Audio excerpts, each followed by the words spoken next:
कलिकी एक मु बारंबार चेतई दूँ कलिकी स्वतंत्र कलिकी अवतार भगवान स्वयं अंतिम अवतार शेष अवतार समग्र विश्व ब्रह्मांड को रक्षा करने ता भर अन्य छोट बड़ अवतार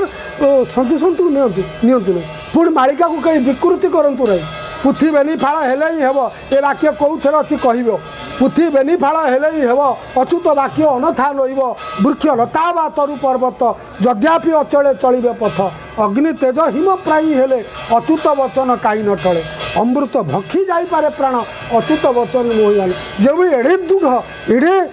सतर्क बाणी एड़े निष्ठा बाणी से महापुरुष ना विकृति कले आपण को मुझे कहबी ना मो भाषा कौन जे प्रतिफलित हे जे गला वंशनाश बेले घोड़ा मुआ पुओ जन्म न जाच मालिका न कुह जाच तो कुह जाच तो कौन अच्छी कुह ए बजार में मिलूला किसी चटी बही संग्रह कर पढ़ी दे कि मालिकार या अच्छी कुह नहीं मालिका कथा केते सत्य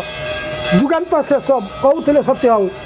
आमर लिखिं महापुरुष अरुण स्तंभरू अरुण उभय जीव जुग शेष हम जानी जो दिन जुग सर अरुण स्तंभर अरुण उभय जीव जगन्नाथ मंदिर में गोटे केवे कालू स्तंभ या से कथा 500 वर्ष तले महापुरुष लिखिं से गोटे रथ केन्द्रापड़ा बाहर